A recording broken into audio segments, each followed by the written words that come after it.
It's going to be a great day. This is our 9th annual TedX, and there's 8 talks, 9 speakers, 4 of whom are your fellow students.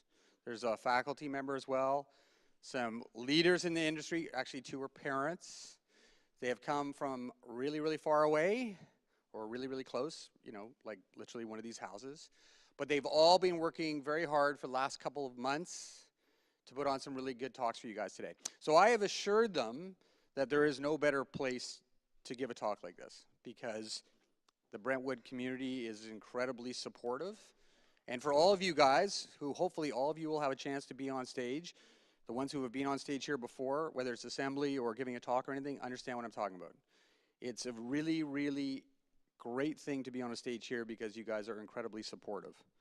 So, for you today, this is how the day is going to unfold. We have 3 speakers, then a 15-minute break. There's a coffee service, there's pastries, there's the photo screen, and washrooms and crooks. You're not going back to your house. This is where you are for the next couple of hours. So 15-minute break, come back, 3 more speakers, and then 2 to finish up. And as I said, these are some outstanding speakers who have done a lot of really hard work to present to you guys today. So I know you're going to be great, but be supportive, be engaged, give them a round of applause, and be enthusiastic, because one day you may be on the stage and you're going to want the same thing for you, right? And I'd be remiss if I didn't already thank the Theater Pro guys have done such a great job already. Live stream guys at the back, outstanding, much love. And as I said, the volunteers have also been great. So before we start, we're going to have a short video, but I want to introduce your MCs for today, Karis and Daniel. They've rehearsed this for months. That's the kind of energy you're going to get today. So, without further ado, welcome to the 9th annual TEDx. Please have a great, great morning. Enjoy, talk about what you hear today, and have a great experience. Thanks, guys.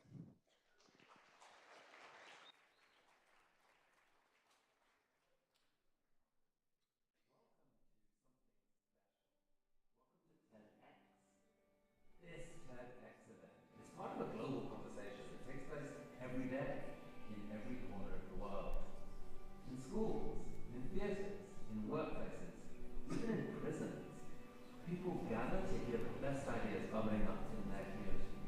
More than 3,000 TEDx events are held every year in 170 countries. It's a remarkable thing. TEDx events are self-organized under a license from TED, a non-profit organization devoted to discovering and sharing powerful ideas in the form of TED Talks.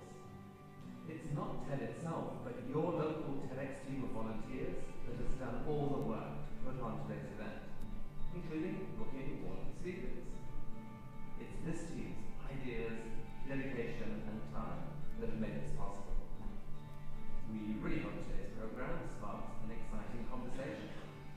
This is a day for curiosity and for skepticism, for inspiration and for action.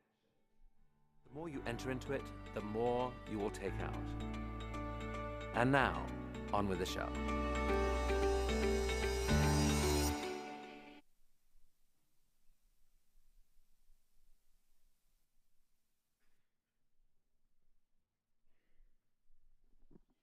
Through her love of language, culture, travel, and sense of adventure, Jacqueline has moved around the country teaching in Ontario, New Brunswick, Calgary, and now BC. Jacqueline has served on 3 boards, all with a focus on community development. She's done everything from developing curriculum, to supporting women in poverty, to helping upcoming entrepreneurs, to providing shelter and support for homeless teens.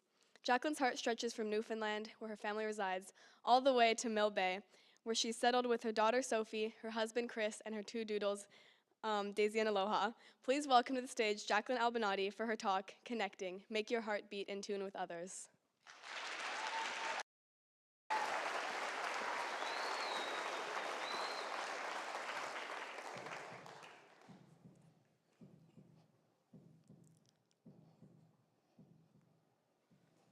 Could you hear that?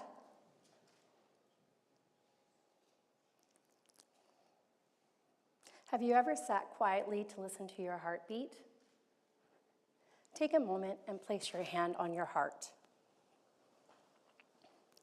As you feel the rhythm, you may also feel an energy in this space. We feel each other's energy when we tune into ourselves. Research led by the University College of London's Division of Psychological and Language Sciences found that the physiological synchrony in an audience during a performance was strong enough to overcome social group differences and engage the audience as a whole. Perhaps you've felt connected to a performer or an audience during a play or a musical, a music concert, a sports event, in an assembly, or even in a classroom. Today in this space, as we listen to the speakers and their stories, we are all connected.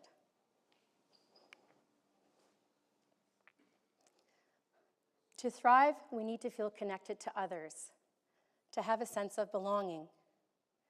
As a young student, I did not often feel connected to my teachers, and I did not usually thrive academically. And because of these poor relationships, poor connections with my teachers, it had a lasting impact. Feeling like you do not belong in a classroom is something that no student should ever experience.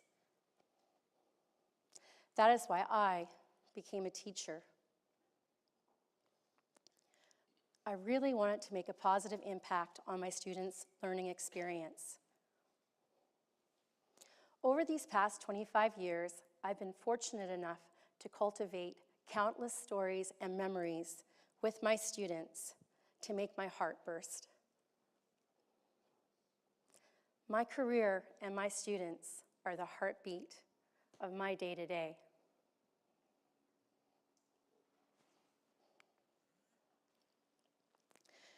My journey as a teacher began in 1997, but my direction became clear to me in 2003.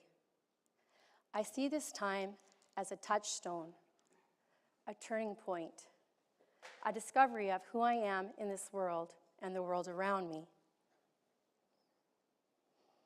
I recognize this time as the most important time in my career. It is when I realized the fleetingness and the importance of connecting with my students. When 7 bright souls were taken from this earth.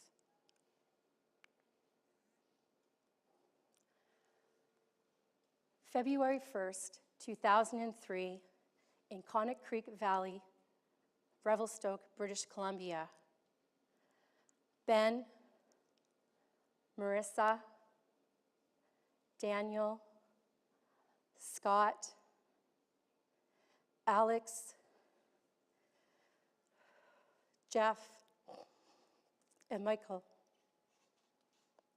were taken in a tragic avalanche.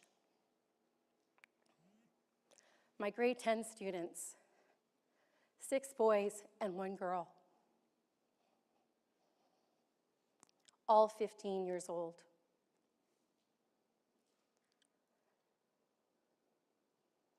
A tragic loss.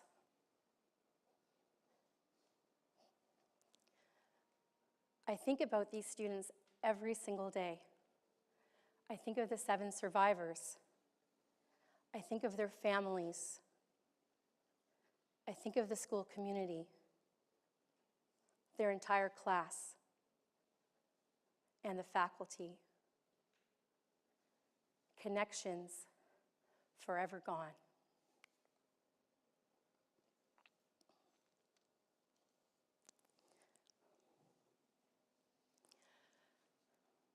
It was my 6th year of teaching, and I taught the students the day before they left on their school trip.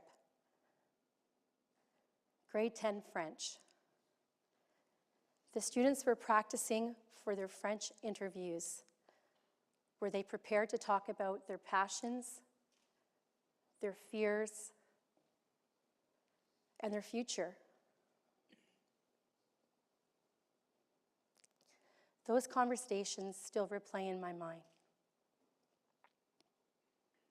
Alex, always with a bag of cheddar goldfish in hand. He was so excited about his upcoming performance as lead in the musical Guys and Dolls. He wasn't sure if he should go on the trip because he wanted to stay behind and rehearse.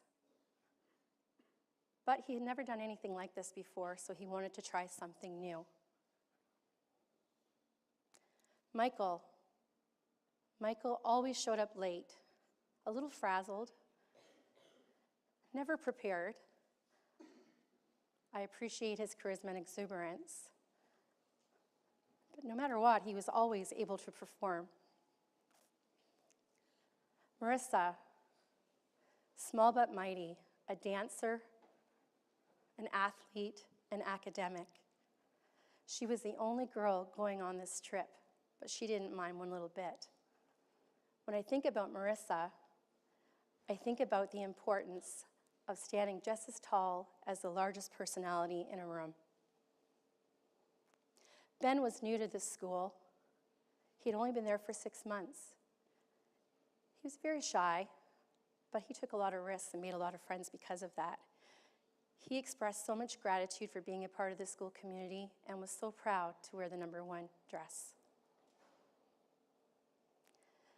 Daniel was a free spirit. He never set into a mold. Every year he rode his unicycle while everybody else ran the Terry Fox Run.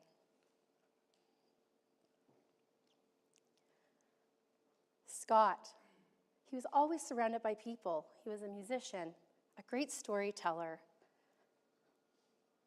Scott was probably the most inclusive student I'd ever met. When I think about Scott, I'm reminded that regardless if I share commonalities with others, to be open-minded is through different perspectives that we learn and grow. Jeff was passionate about basketball. He was away an awful lot. So much he wasn't sure if he should go because he didn't want to miss any more classes. But he made a commitment, so he decided that he would go ahead.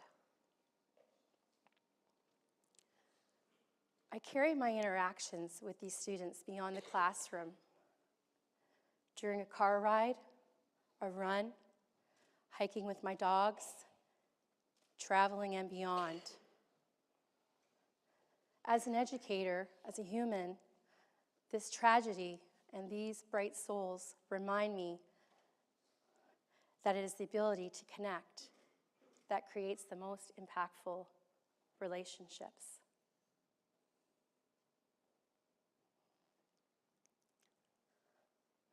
I have learned so much from all of my students over the past 25 years. Whether we were on a safari in South Africa, building a health center in Costa Rica, or homeless shelters in Peru, while coaching a ski team, a basketball team, or a field hockey team, or helping behind the scenes of a musical or a play. Sitting in a dorm, helping my students with their homework, or wiping away the tears of my advisees over a test gone wrong or a terrible breakup. Every one of these connections, every one of these moments that I've had with my students have helped me learn and grow, and they have meant the world to me.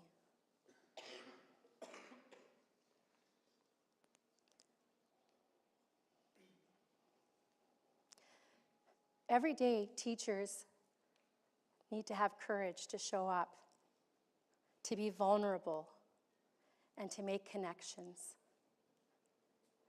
Sometimes those connections make our heart burst out of joy, or sometimes they break our heart into a million pieces.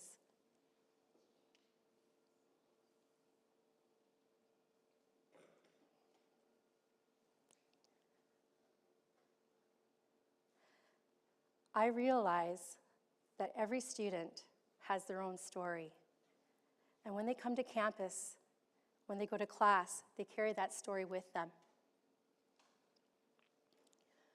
Some may feel homesick. Some may feel lonely or depressed.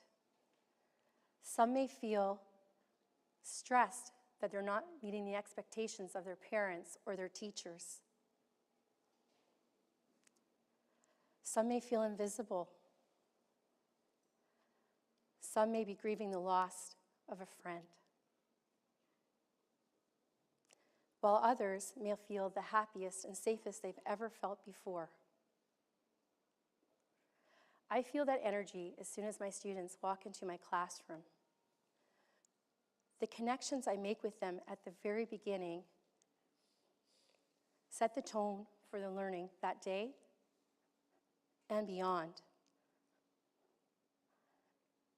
I truly believe the reading, writing, and listening skills will progress best when I reach my students on a level of personal care and connection first, and then on an academic level.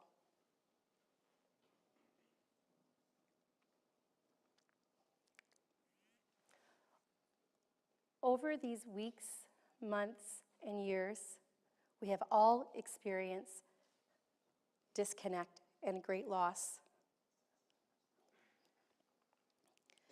We've done our best through Zoom classes and meetings. We've had to make compromises, but it was very difficult since we weren't able to truly connect in person. As an educator, the rhythm of my days were enriched by the opportunities I had to connect, to interact with my students and feel their energy. We're finally making our way back to human interaction, where we can connect, revive the power of connection, a sense of belonging, a feeling, an energy that we lost during our time of isolation.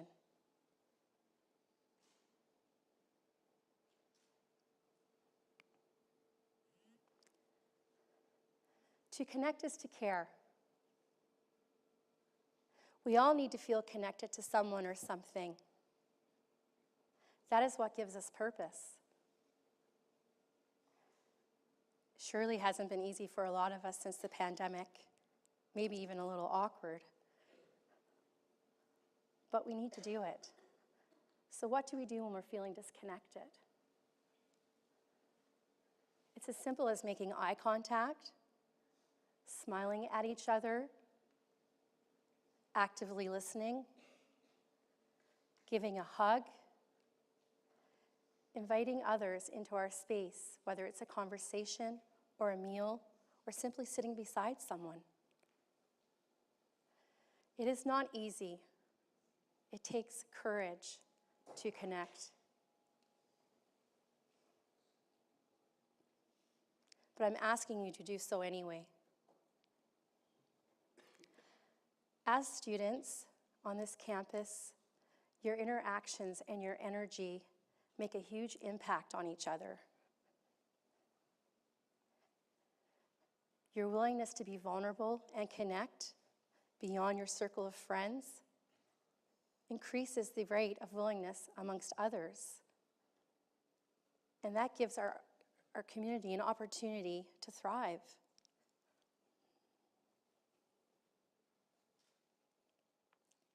The lessons I've learned from Ben, Scott, Marissa, Daniel,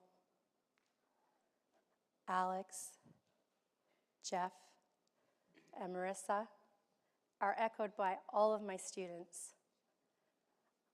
I am constantly reminded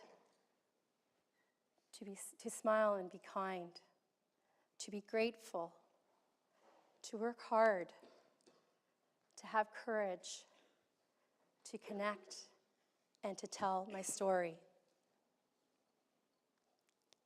Connections make life meaningful. They give us a chance to thrive.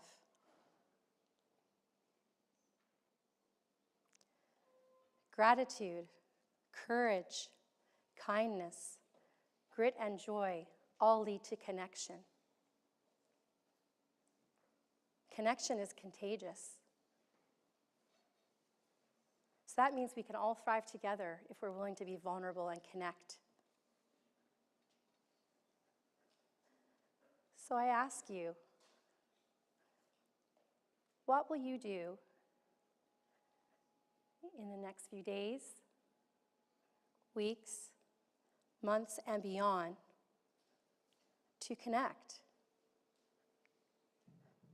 to make your heart beat a little more in tune with others?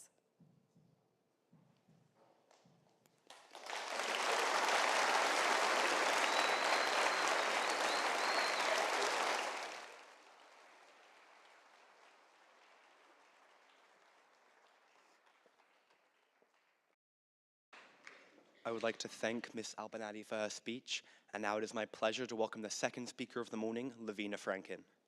Lavina Franken is a competitive dancer, dirt biker, climber, and more from British Columbia, Canada. She is also currently completing her grade 11 year here at Brentwood College School. As a person always looking to help others, she can often be found volunteering or helping others achieve her goals. In the future, she aspires to pursue a career in the sciences, specifically in the medical field. Please join me in giving a warm welcome to Lavina and her talk encouraging us all to appreciate the beauty around us. Look up. Thank you.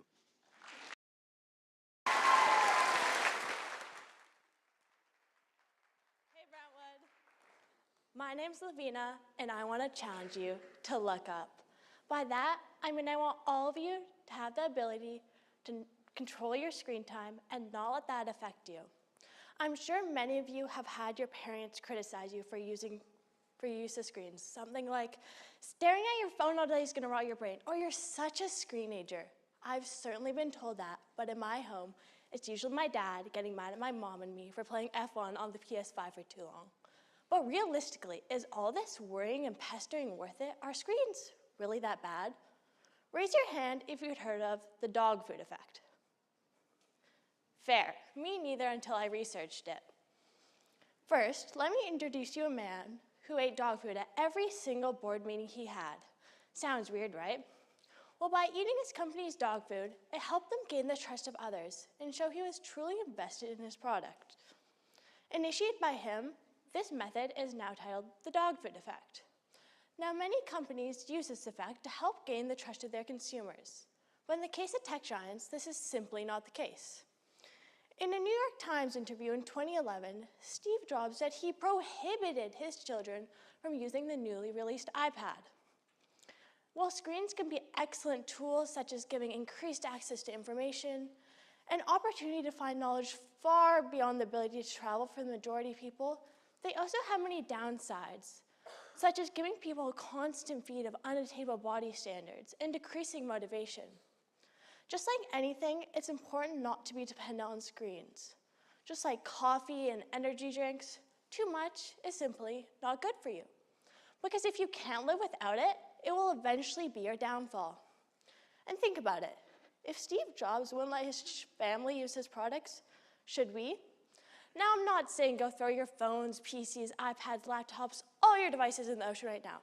I'm saying take a look at the people around you. When was the last time you hung out with no phones? When you went to bed without checking your socials first? I'm saying be aware about what you could be missing out on. For example, in some time during the last hour, I'm sure all you want to do was pick up your phone and check your snaps or your socials. Life can be a very hectic and busy place, and it is essential that we take the time to relax and simply look up. Now, many people have the tendency to have trouble maintaining this balance, including me. In a recent study done by JAMA Pediatrics, they found teens on average spend 8 hours on their phones per day. Furthermore, this study only included personal screen time, which includes social media, gaming, etc. This study did not include schoolwork done on the screen. Therefore, the number would be realistically much larger. As some arts require screens, as well as the majority of people spend leisure time on their devices. For example, the average high school student spends a minimum of 7 hours on their screens per day. factoring in academics and prep. But still, this number could be much higher. Accumulating all this, we can end up with a range of around 7 to 11 hours of screen time per day. In that amount of time, you could run 4 marathons or watch all the Harry Potter movies every single day. That's a pretty big number, considering the average student day spans around 15 hours, which means screen time accounts for 73% of their entire day. With this, I encourage you to find an activity without the use of screens for 1 hour. It could be anything from knitting to skydiving. It's entirely up to you. Find time for life's little moments. For example, this summer on one of my many dirt bike trips, there was no internet connection for 4 days. No internet for 4 days? Terrible, right? Surely I should be dead by now. Surprisingly, I was at peace, and it didn't really stress me out. Maybe that's because my house is literally in the middle of a forest. But it was different. I got to admire the fish jumping in the lake and the squirrels scurrying up the tall trees, stuff I would usually just walk right by. Now, maybe it was because there was literally nothing else to do, but when I returned to the connected world, I felt amazing. When I returned to the connected world, I felt amazing. I no longer felt dependent on my phone.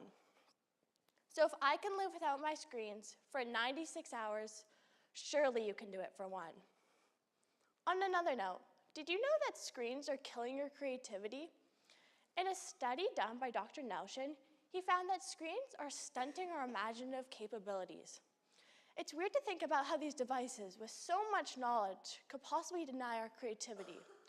While you may think your time playing online games or scrolling through TikTok would increase your imagination, in reality, it limits your mind, as each scene is not you thinking, but a series of predetermined scenes and complicated algorithms. Imagine a bird turning into a butterfly. It can be done with ease. While it's not biologically possible, we see it in vivid colors and great depth. We need this ability to succeed. For example, how are we going to solve problems if we can't even imagine solutions? Creativity is such an innate part of human nature, and it is essential that we retain this amazing skill. So I challenge you, take a break and look up. One day, no screens. Go for a walk, chill with your friends, or just spend time by yourself and reflect. If that truly is too hard for you right now, start with an hour, awake obviously. But I truly do believe each and every one of you is capable of just one day without your phones, because nothing is impossible. Thank you.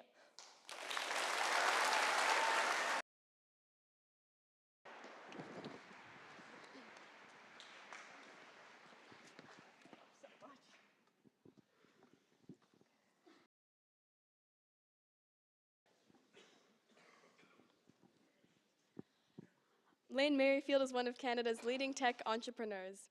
He spent 3 seasons as a dragon on CBC's Dragon's Den, and he's the co-founder of Club Penguin, one of the world's largest virtual worlds for children.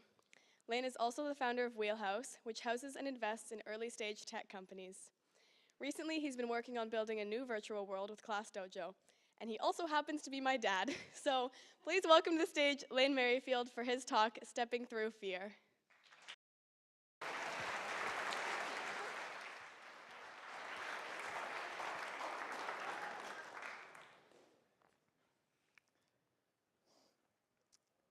Fear kills more dreams than failure ever will.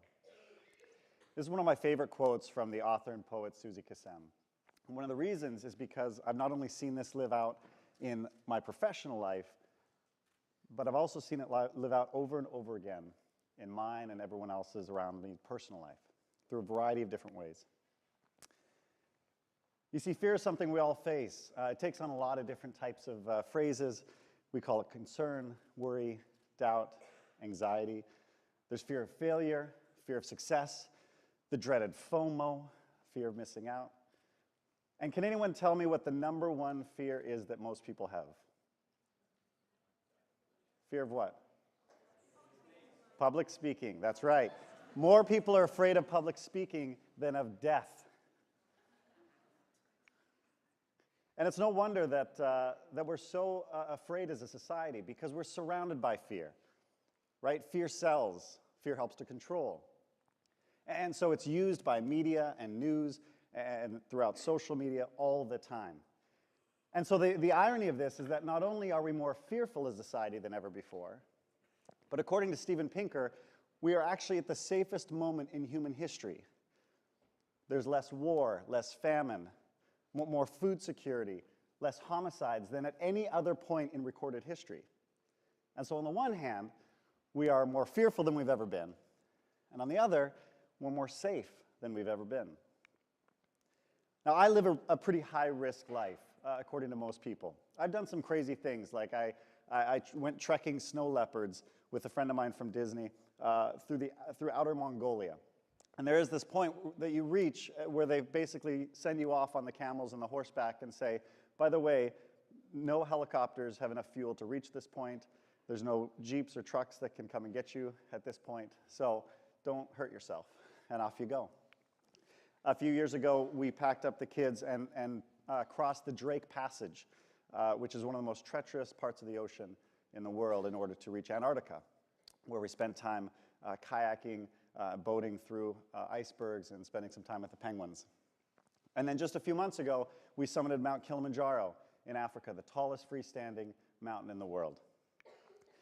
And this obsession with risk isn't just been recently.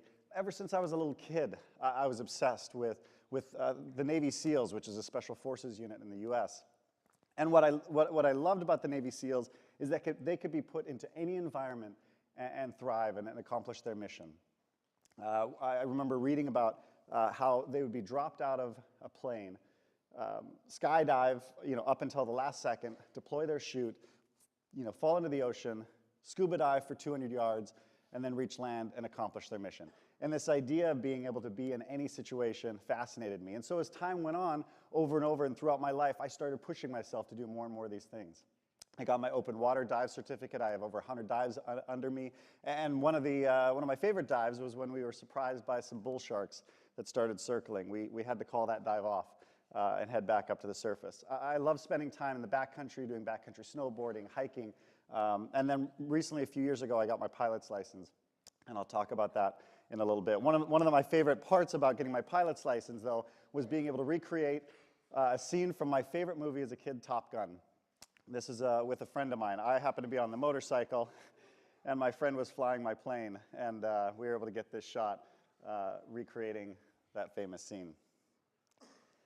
So why am I so obsessed with fear and taking risks, both personally and professionally? Why is this something that I push myself and continue to do?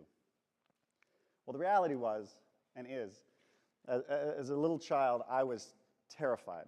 I was paralyzed with fear. Fear controlled almost every part of my life. In fact, I was so scared that as a kid, I remember being sent off to my room to go to bed while my parents were still up watching TV. And I would often hide behind the couch, or I would hide in the hallway with the light on. Or I remember begging and pleading with my siblings to let me sleep in the corner of their room on the floor, just so I didn't have to be alone. One of the most vivid memories, though, of when I started to break through this was sitting outside of a Blockbuster Video. Now, most of you in this room have no idea what this is. And that's okay, because before Netflix and before streaming, this is how we would go get a DVD or a video to rent. And I remember, I love this. My mom would pack us up in the car, and we'd head out and drive down to the local Blockbuster, and we all go in, and we all get to pick out one. But there's one month of the year that I hated going to Blockbuster, and that was October, because that's when all the new marketing would come out for all the horror movies. And so to greet me in the door would be a cardboard cutout of Jason from Friday the 13th, or Freddy Krueger from Nightmare on Elm Street. And I knew that I would have nightmares for months after seeing that. And so on this one time, I knew it was that time of year. My mom packed us up. We went there. They all got out, and I stayed in the car. And I said, I'm just going to stay here. And my mom said, no, you're too young. You better be in there in 5 minutes or you're going to be in trouble. And so off they went. And I remember sitting in the car, not sure what to do, because I didn't want to be in that environment. And so I just remember breaking it down into steps. Okay, step one, just Lane, open the door. Just open the door. Okay, put your feet on the asphalt and just walk across 10 steps, get in the front door, make a right-hand turn, keep your head down, go to the kids and family section over here. There's not going to be any scary posters over there. And just get in there, wait for your family, and the rest will be fine. And so it's exactly what I did, step by step by step. And I made it in and out of there just fine. So I got to ask you a question now. What are some fears that are holding you back? What are some things that are taking away parts of your life and opportunities? Could be a fear of rejection, uncertainty, a fear of loneliness, fear of failure, a fear of being judged, or a fear of getting hurt. You know, as I said in that Blockbuster video parking lot, I began to break down the steps I needed to take. I acknowledged what my fear was, I broke it down, and I took the first step. There's an old saying, how do you eat an elephant? One bite at a time. Now, I'm not encouraging anyone to eat elephants. They're beautiful endangered species. Please don't do that. But I will say that phrase comes because oftentimes it's easy to look at some large thing, some big immovable object, and think it's impossible. And so the phrase is, you know, just break it down. Do it one bite at a time. And there's a phrase around fear that I don't like, the word overcome. You know, we're supposed to overcome our fears. We're supposed to get around our fears. We're supposed to figure out how to you know, ignore them somehow. And when we do that, we leave them a large, immovable object, something we're trying to get around. And so that's why I try to say, I like to try and break it down and actually step through the fear. Do we take risks because we're fearless? No. We become more fearless by taking risks. So going back again to me as a child, the reason why I do all this stuff now is because I know that that child is still inside of me somewhere. And that I learned that if I continued to take risks, I would be able to manage and control that better. See, because courage is a muscle. Courage is something we have to exercise regularly if we don't want the fear to control our lives. And so I learned over and over again that I need to keep that muscle strong. If I let it atrophy, that fear could go back to controlling me again. Because being fearless is not the same as eliminating fear. Being fearless means knowing how to leverage fear. And the first step to leveraging fear is identifying what scares you.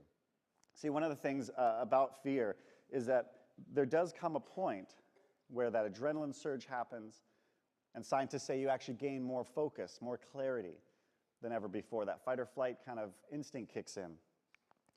A few years ago, I got my jet rating, and one of the things you learn about is how a jet engine works. So this is actually a cutout of a jet engine. Most of us will only ever see the big fan blades and the pointy part at the front there. But I love this visual, and I'm frankly fascinated with the mechanics of this. But basically what happens is wind enters into these turbines, and then it continues to get compressed until it reaches a point where there's a spark.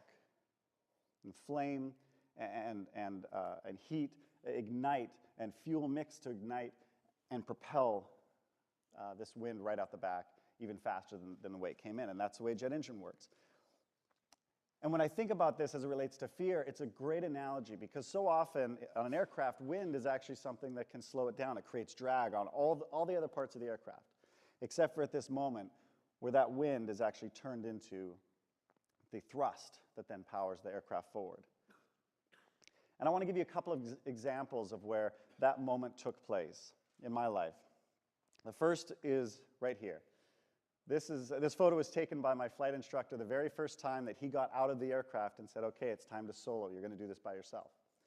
And all I had to do was taxi down the runway, take off, fly a circuit, and land.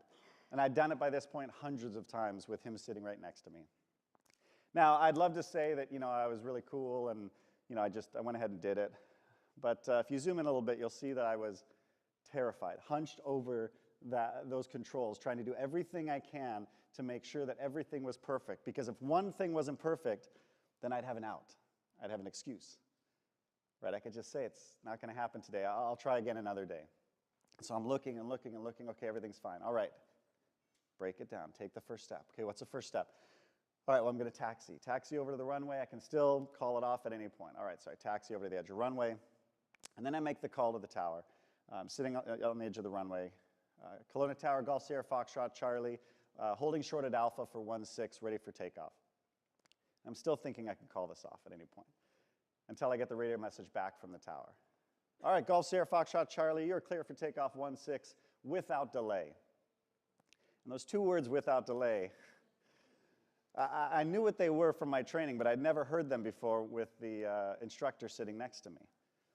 And what it basically means is, hurry up. You don't have time to wait, because there's probably a big 737 or something that's about 3 miles back that's getting ready to land on that same runway. And so at that moment, that was it. That was the spark. That was the ignition of that fuel that then allowed me to focus. That adrenaline went, boom, power on, turn onto the runway, power to full, airspeed's alive.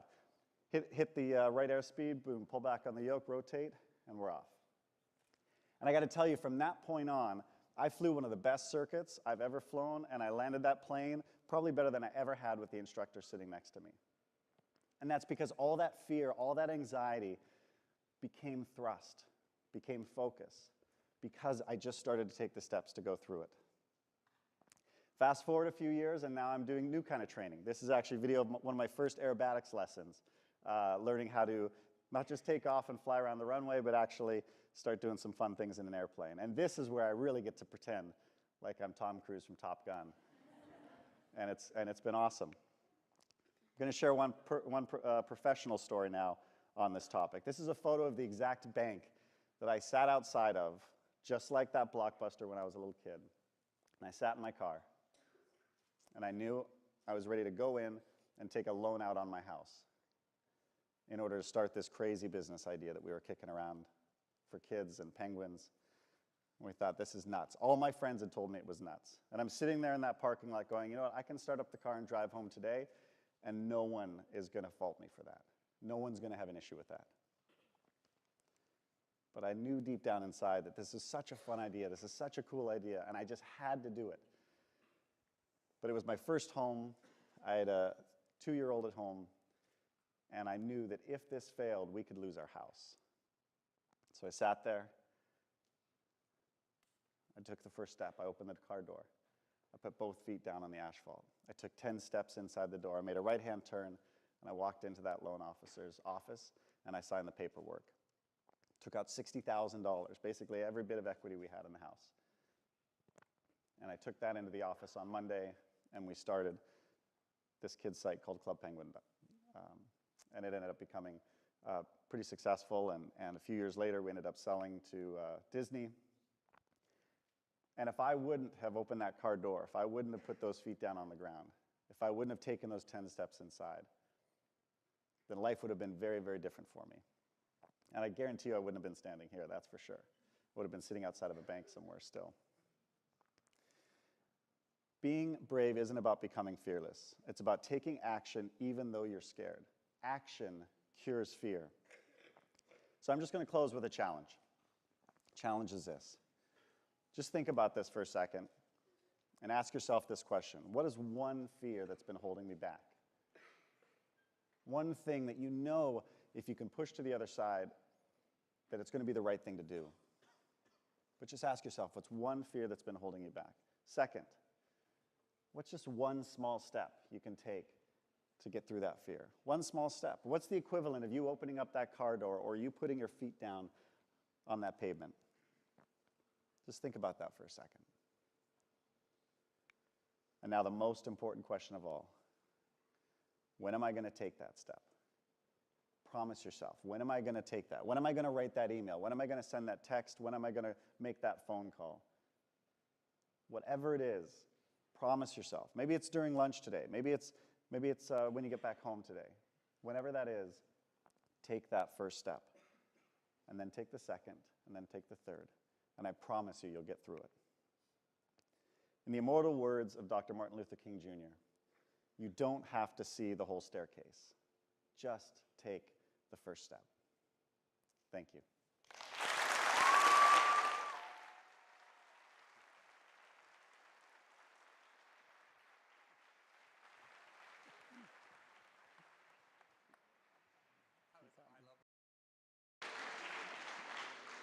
Hello, everyone. Can we have a round of applause for those first 3 speakers? I think they were fantastic. Thank you. In just a second here, we have a 15-minute break. There's coffee, entertainment, refreshments out in the foyer, and you're welcome to use the washrooms here and in Crooks Hall as well. We ask for all the students, please stay here, don't go back to the houses, just mingle, chat amongst yourselves 15 minutes, stretch your legs, and we'll see you back here for the next speakers. Thank you.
for a day filled with adventure.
Becomes real. It's beautiful.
subconcussions on the cognitive functioning of student athletes. After completing the final brain scans for the study just a few weeks ago, they are now excited to share the preliminary findings and discuss why subconcussions are so important to be aware of. Please give a warm welcome to Xander and Layla.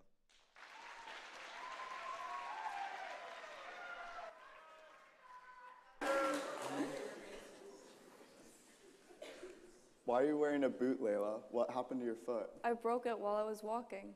How did you know it was broken? I went to the clinic to get an x-ray, and after the doctor saw my x-ray, he gave me his diagnosis. This is a great example of how diagnoses are typically made. When it comes to brain injuries, however, it's much more complicated. Much like my foot has observable symptoms associated with the break, such as redness and swelling, concussions also have observable associated symptoms, like memory loss and vomiting. Subconcussions are hits to the head that are not significant enough to be classified as concussions and lack acute symptoms. While the details of subconcussions are largely unexplored, existing evidence suggests that they can cause negative impacts on cognitive function. Student athletes that play contact sports such as rugby or football suffer recurring subconcussive blows to the head or subconcussive impacts. This accumulation of subconcussants can contribute to the development of serious and debilitating neurological conditions such as CTE and mental health issues like depression and anxiety.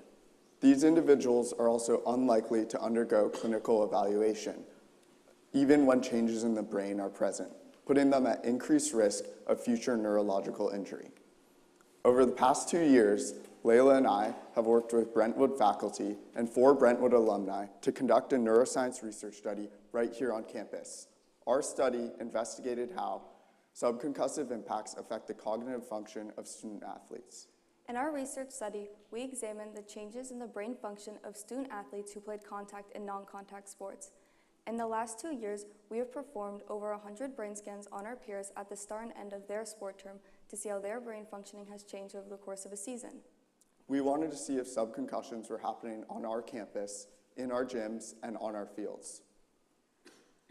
Much like my doctor used an X-ray machine to diagnose me with a broken foot, we used a device called NeuroCatch to analyze the brain's reaction to stimuli targeting 3 specific brain functions: cognitive processing, basic attention, and auditory sensation. NeuroCatch combines software and hardware components to perform an electroencephalogram, known as an EEG. An EEG is a test that measures brain activity using small metal discs or electrodes that are placed on the scalp. It records electrical impulses neurons use to communicate with each other. While the subjects of our study were undergoing an EEG, we played an audio soundtrack with an alternating series of congruent or incongruent word pairs and consistent or deviant tones. In our analysis of cognitive function, we focused on the brain's reaction to 3 specific parts of the audio soundtrack: the N100, P300, and N400. The graph above illustrates the pre- and post-season differences in the cognitive function of student athletes who played contact sports and did not suffer a concussion. The blue line shows data from scans taken at the start of the season, and the red line shows scans taken at the end of the season. This graph is an average of male participants in the study and their response to hearing deviant tones. While a subject was undergoing an EEG, for example, they would hear beep, beep, beep, beep, beep, beep. This graph shows the brain's response to hearing the deviant tone and how the amount of time it takes to recognize the different tone and the magnitude of that response changes after just 1 season of sport. The N100 is the brain's initial reaction to hearing the deviant tone, or the beep that did not sound like the rest. The difference in amplitude or height between the 2 lines shows the strength of the brain's reaction to hearing this deviant tone. The red line being lower indicates that the brain has a more subdued reaction to hearing the deviant tone following a season of contact. After the initial response to the deviant tone, the P300 shows how it is processed. At the end of the season, as shown by the red line, the P300 is delayed, or further to the right on the graph. This indicates that just 1 season of participation in contact sport can cause basic attention skills to deteriorate. The N400 shows that post-season student athletes have a stronger yet slower reaction to realizing that the words of the incongruent word pairs do not match. An example of incongruent word pairs you would hear on the audio soundtrack sound like this: bread, butter, bread. window. These changes are not just shown in the graphs, but reflected in everyday life. The students scanned, some of whom are in the crowd right now, may experience more difficulty listening in the classroom, focusing on homework, and struggle with executive functioning as a result of subconcussions. There are also known effects of subconcussive impacts which cannot be quantified as easily, such as mental health. Brain trauma and CTE have been linked closely to decreased levels in mood and increased levels of anxiety. CTE, chronic traumatic encephalopathy, is a brain condition which is caused by frequent subconcussive and concussive impacts to the head. In extreme cases, this can be linked to the suicide of high-performing professional athletes such as numerous NHL and NFL stars. Bo Jackson is a former NFL player, a Pro Bowler, and a Heisman Trophy winner. He suffers from symptoms similar to those of people diagnosed with CTE. If I knew now what I had known back then, I would never have played football. Never. I wish I had known about all these head injuries, but no one knew that. And the people that did know that, they wouldn't tell anybody. We're so much more educated on this stuff now. There's no way I would ever allow my kids to play football today.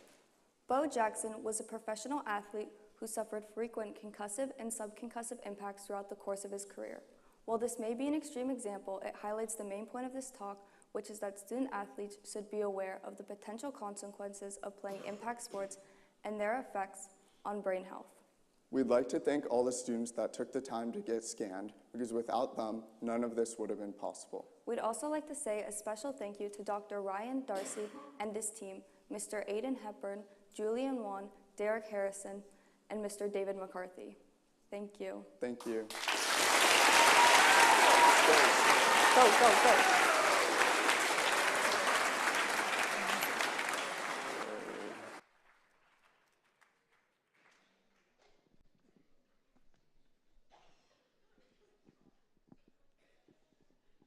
Next up is one of our very own, straight from the wonderfully cozy Alexandra house.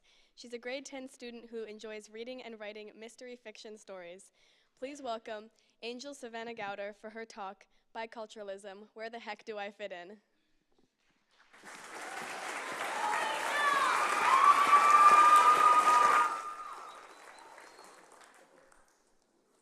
This past summer, I worked at an Indian restaurant owned by a family friend.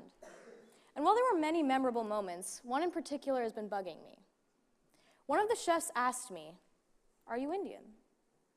It made me think about how many times I've heard that question and how I don't know what to say. I mean, on one hand, I am, but then again, am I? When people in Canada ask, I say I'm Indian, and when people in India ask, I say I'm Canadian. But in my own head, I tell myself I'm both, a unique mix of both cultures that I've culminated over time. And in this world that I've created in my head, everyone can accept that I'm part of both cultures, and that that's completely fine. But sadly, that's not reality. An Indian friend of mine and I were talking when they said, I don't look Indian at all, not even a little bit. And I asked them what about me made me so clearly not Indian, and they began a list. I don't have an accent, I'm too pale, I don't speak any Indian language, I don't understand Hindu culture, and so on. And while they weren't trying to offend me, it hurt. I felt disconnected from this culture that I had grown up with. To me, it had seemed so obvious how Indian I am. An obvious fact, like the grass is green, the sky is blue, and I am Indian.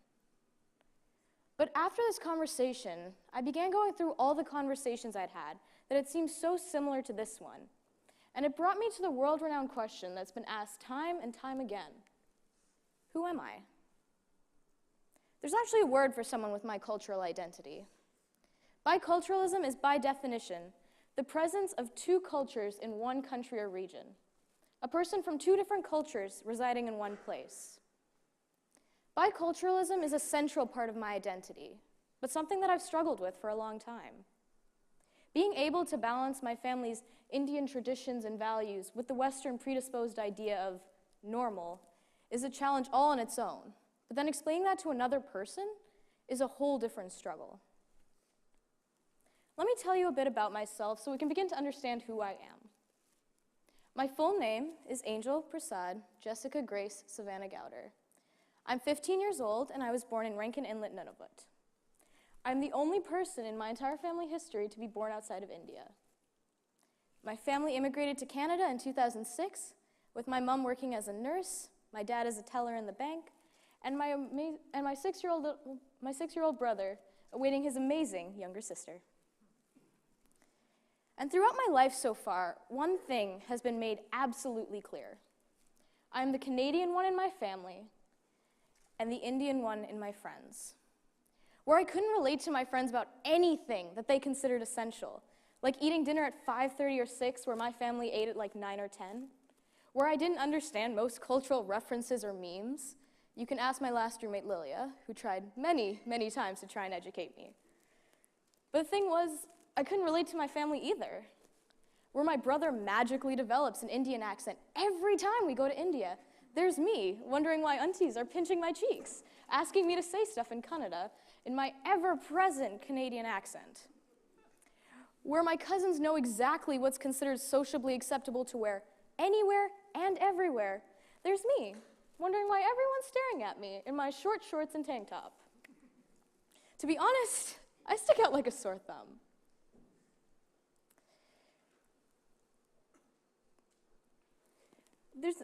Actually, when I was in 6th grade, my mom still packed my lunches, and for the most part, it was sandwiches, the occasional soup. But one day, she decided to pack me idli and chutney. I know, it's absolutely horrifying. I'm just kidding, of course. I mean, come on, does this not look delicious? I think so, and so did my 11-year-old self. My 11-year-old self just didn't want to take this to school. I remember fighting with her that morning, saying that I didn't want to take it, that the other kids were going to make fun of me. And she gave me the classic mom response. Let them make fun of you. They're not the ones eating your food now, are they? And so, I reluctantly went to school, highly aware of what was in my bag. In fact, I was so stressed out and anxious, by the time lunch came around, I wasn't just thinking someone was going to make fun of me. I was sure someone was going to make fun of me. So when the lunch bell rang, I sat down at my desk and pulled out my lunch, and no one said anything. I slowly started eating, and no one said anything. And slowly but surely, the tension began to leave me. And that's when it happened. Ew, does your food have mold in it? And I understand this isn't necessarily a hurtful comment, but for an 11-year-old who's been high-strung all day, it was the end of the world. I began crying, which of course brought more attention, and one very unhelpful comment of, "Oh my gosh, your food has mold on it? That's so cool," which brought more tears. After everything was said and done, I said I was okay. But 4 years later, and I still remember that day perfectly. Growing up, it was always easier to forget that I was different than everyone else. For the most part, my friends never saw my skin color or my culture.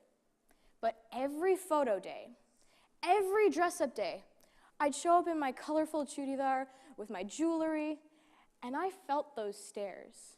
I felt so watched, like a fish in a glass bowl. In fact, eventually I became so self-conscious about it, I just didn't want to wear it anywhere. But it wasn't always like that. When I was younger, me and my brother had this tradition. In our living room, we have a speaker, and my brother would pull out his iPod, because he was a loser who didn't have an iPhone, and he'd play music, specifically One Direction, and to be even more specific, You Don't Know You're Beautiful, which is one of my favorites. And I'd run, and I'd go put on this special outfit, and I'd just dance. I didn't care that my brother and my family were watching. I didn't care that they probably have videos of this somewhere on their phones. I just didn't care.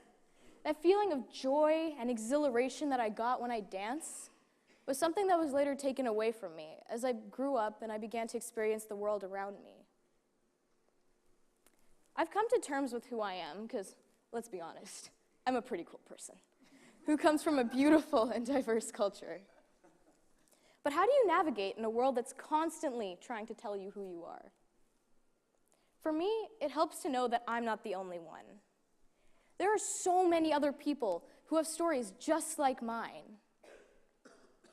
Mina Alexander was an Indian-American writer and poet who wrote about identity and multiculturalism. From growing up in riches in India to moving to poverty in Sudan at the age of 5 and eventually immigrating to America as an adult, it makes sense that she felt this cracked sense of identity. In her memoir of Fault Lines, there was one line in particular that got to me. But questions persist. Where did I come from? How did I become who I am? How shall I start to configure my I as other, image this life I lead, here, now, in America?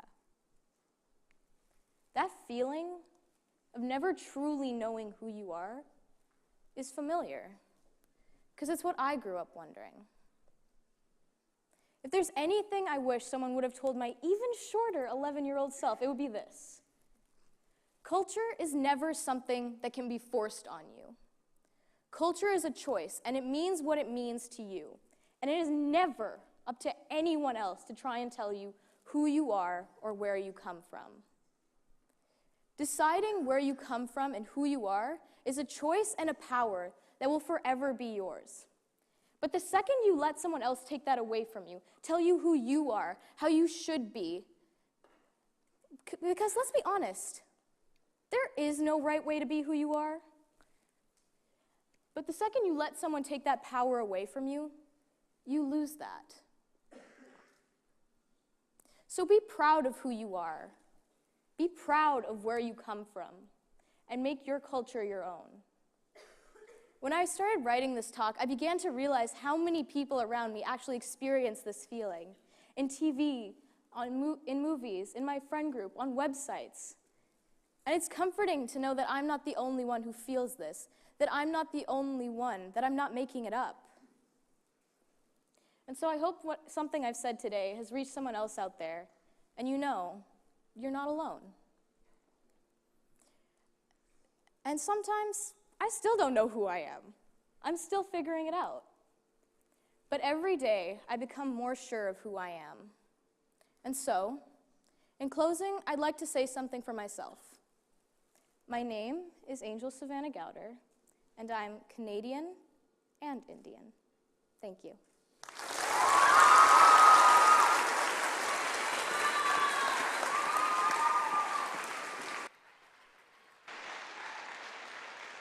Thank you so much, Angel, for your speech. And now I'd like to introduce the sixth speaker of today's event, Dr. Alexandra Matta. Dr. Alexandra Matta is a naturopathic physician from Vancouver, BC, who teaches about health and wellness across the globe, online and in person. She is also a facilitator of numerous transpersonal training and breathwork, and loves helping others find health in body, mind, and heart. Interestingly enough, her great-grandfather found the oldest known printed book on earth, called the Diamond Sutras, while on an expedition on the Silk Road in China. The book teaches about compassion and well-being, which are guiding lights in her life. Please join me now in giving a warm welcome to Dr. Matta and her talk, The Power of Words.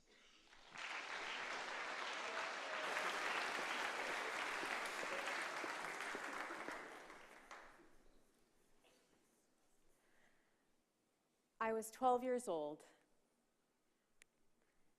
sitting on the chair in my doctor's office with my parents beside me. The doctor walks in, looks at me in my frail state, looks at my parents and says, "Your daughter has anorexia. Likely she will have this illness for most of her life." Whoa. I'm 12 years old. All I know is that I'm hungry all the time, but I can't eat. And although she said those words to me, that I would have this illness for most of my life, something inside of me didn't believe it was true. Eventually, we found an eating disorder specialist who instructed me to follow a healthy diet while my mother supervised my meals at home. One day, my dear uncle, came to the house. We loved him so much. We looked up to him and respected him greatly.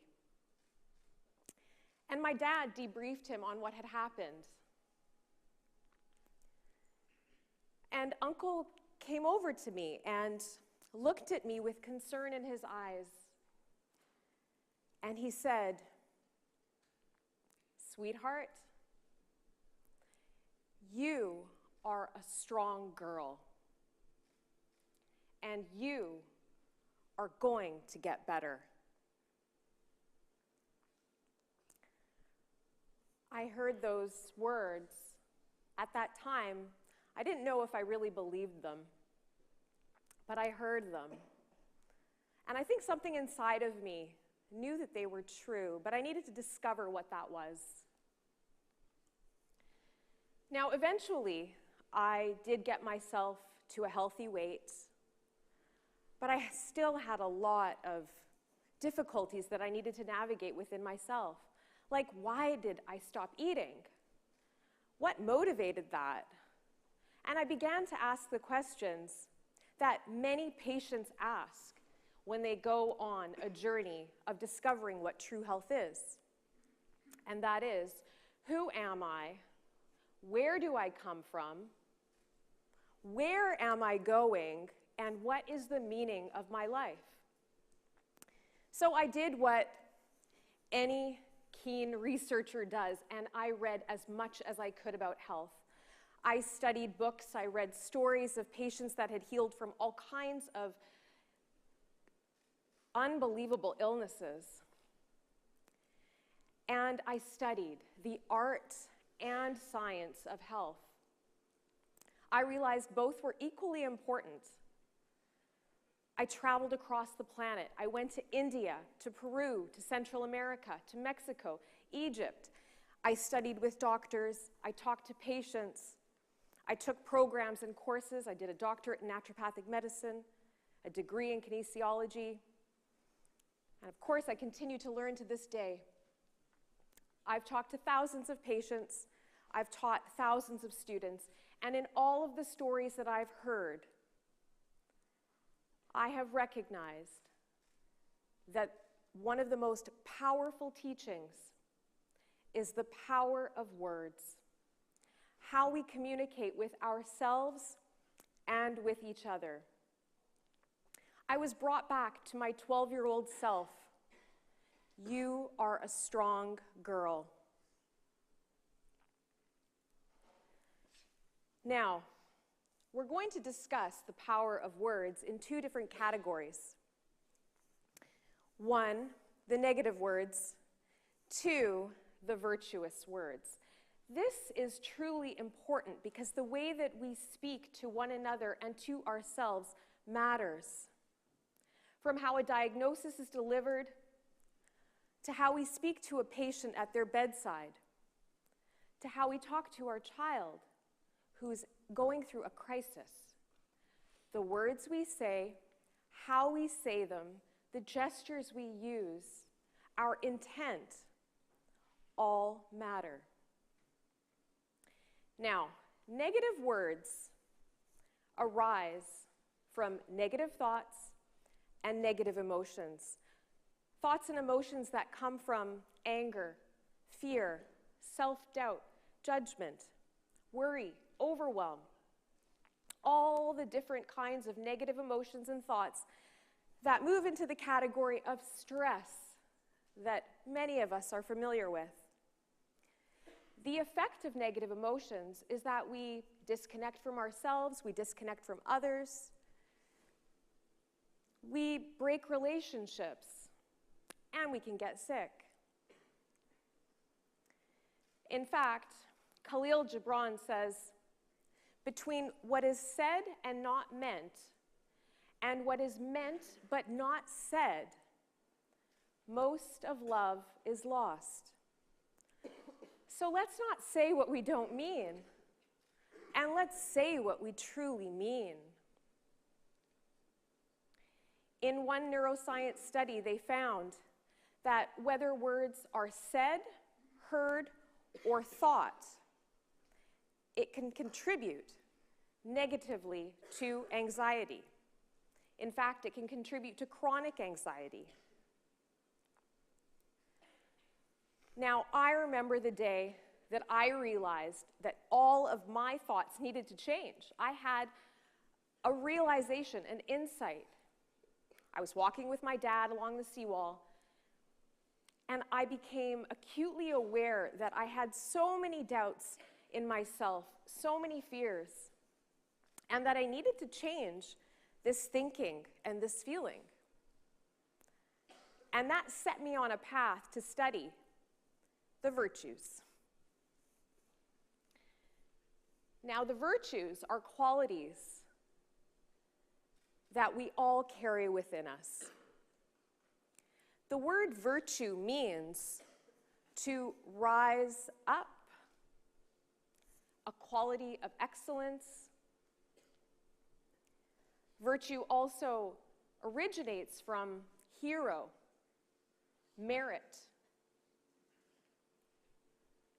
And like acorns that are about to become oak trees, we carry all of the virtues within us in a seed-like form. Qualities like patience, kindness, compassion, humility, forgiveness, love. Now, we're going to go through the virtues, and I'd like you to think about how they manifest in your own life. We have the virtue of patience. Now, patience is something Aristotle says is bitter, but the fruits are sweet. And when we cultivate patience, what begins to happen is that we are less impatient. We feel more at peace and more at ease with ourselves and with each other. We're able to sit through challenging situations and not try to influence the outcome, but rather we pay attention to the best possible case scenario that could occur for everyone involved. When we speak from patience, we speak softly, intelligently, kindly. And then we have another virtue, the virtue of fortitude. Now, my father and my uncle, they were immigrants from India to Canada, and they experienced a lot of hardship in their time. And in that, they cultivated emotional and mental fortitude. Much of the time we think about fortitude in terms of physical strength, but true strength is physical, mental, and emotional. It's an indication of your emotional IQ, in fact. So the words that they said to me, "You are strong," they could say those words because they cultivated those qualities of fortitude and strength within themselves. And then we have the virtue of humility. Humility is maintaining an essence of beginner's mind. It's understanding that we have so much to learn. In fact, we never reach the top of the mountain because there's always another mountain to climb. Einstein says that the true genius admits he knows nothing. And in fact, in all of my travels and studies, out of all the teachers that I've had, the ones that have taught me the most are the ones who are the most humble. There's a look that happens in their eyes. It's truly beautiful. It's knowing that there's so much more to know. And the little that we know is a gift. But there's so much more to know. So when we speak from humility, we speak words of beauty, of grace. We speak from this place within ourselves that honors life, honors our place in life, nature, all those around us. We see that we're part of a greater whole, and each individual is equally important in that greater whole.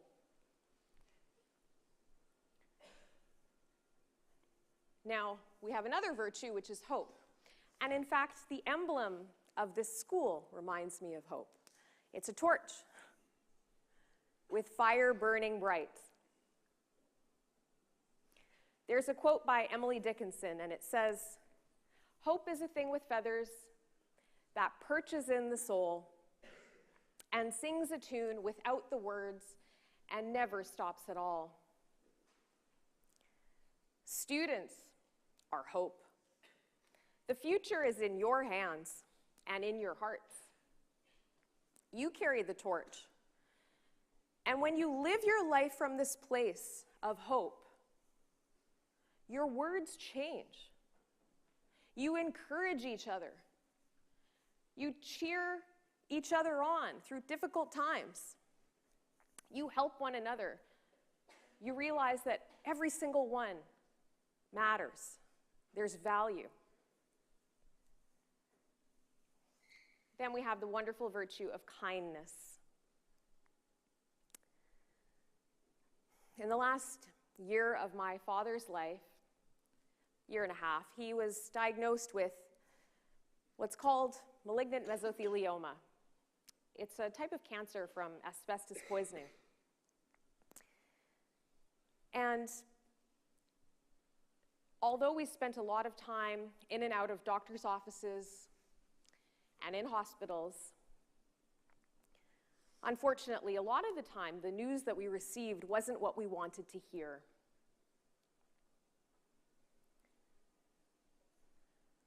But what we would talk about after certain appointments with different nurses and doctors was how a particular nurse or doctor spoke to my father with great care, love, and kindness. And Dad would always say, "That nurse was really wonderful. I was hungry and I wanted another sandwich and she gave it to me." Those were the things that we ended up talking about because that was the good news. That was the good news. And a lot of the time, we may think that it's a small thing. But for somebody who's in the last year of his life, it's a huge thing to receive kindness and care. And then we have wisdom. Now, wisdom is something that I was searching for. Like many of you, I had studied and studied, I'd taken courses and written exams.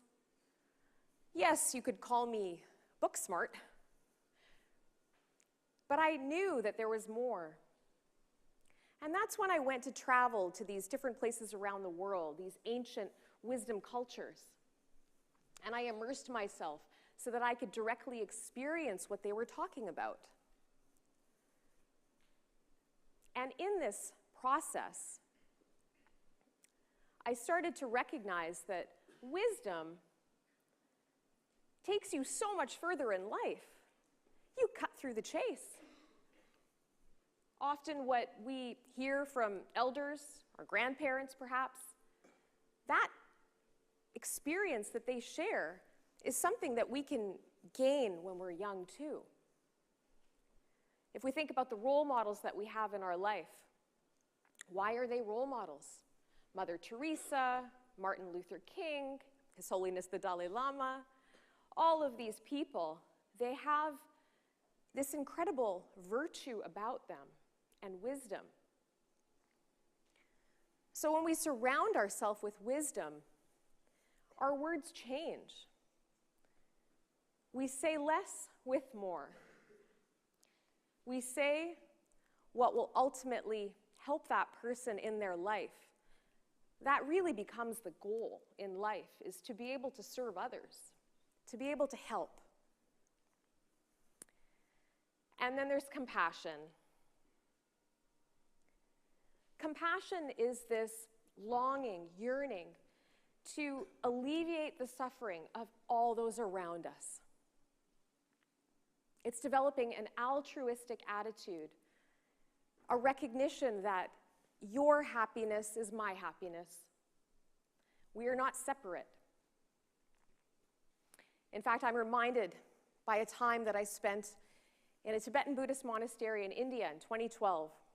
And His Holiness the Dalai Lama was doing a ceremony about cultivating compassion. And we sat there with 30,000 Tibetan monks meditating on compassion and cultivating compassion. And I couldn't have been happier. It was a breath of fresh air. This is what the world needs. So my hope is that you are able to see that all of these virtues, they're seeds inside of you. We all have experiences with them every day. We all carry them. But we're meant to cultivate them and grow them so that they can be the oak trees that they deserve to be. And when we cultivate virtuous emotions and thoughts, our words change. And those words have the power to impact all the people in our life. Now, it's said that 1 out of 2 Canadians will be diagnosed with cancer in their life, and that 6 out of 10 North Americans will be diagnosed with a chronic disease in their life. So the likelihood that all of us will be beside people who need our help, love, and support is high. By cultivating the virtues within us, which ultimately fall under the entirety of love, we become beacons of this light that we are, and we support and help those around us. The power of words lives in virtue. We all have access to this. Cultivate it for yourself. Share it with all those around you. Be a catalyst in your life. See your life change and see everyone's life change. Thank you.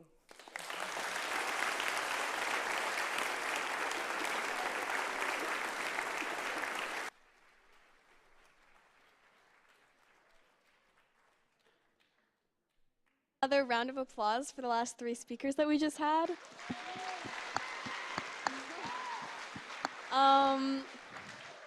Now we have another 15-minute break. So again, don't go to your houses, enjoy the food, hang out, and just be back here in 15 minutes. Thank you.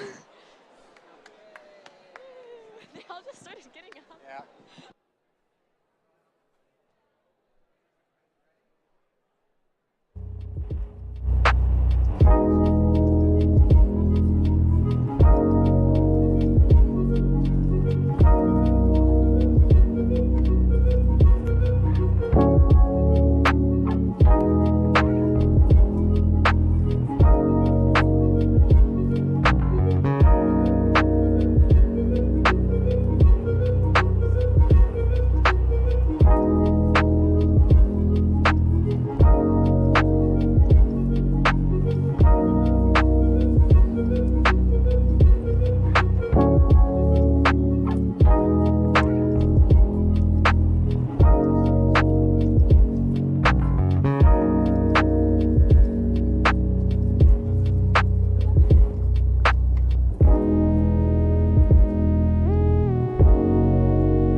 got a plan that's gonna solve this biz.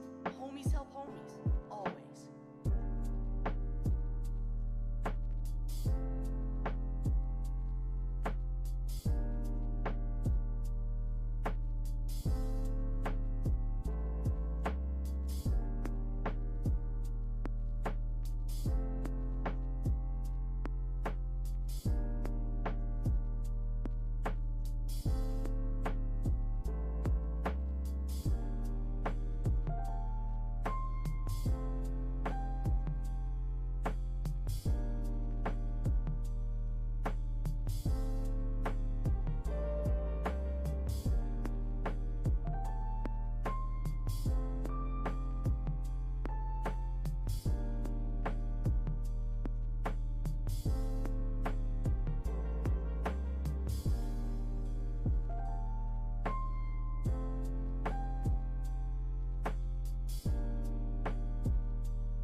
largest magazine and radio company, and owns Zoom Media, the world's largest gym digital network. He's the chairman and co-founder of HiveStack, and he's the chairman of his family's initiative to find solutions to freshwater challenges through entrepreneurial tech innovations called Aqua Action. Please welcome Francois Degaspe-Beaubien for his talk, Crossroads, Solving North America's Water Crisis.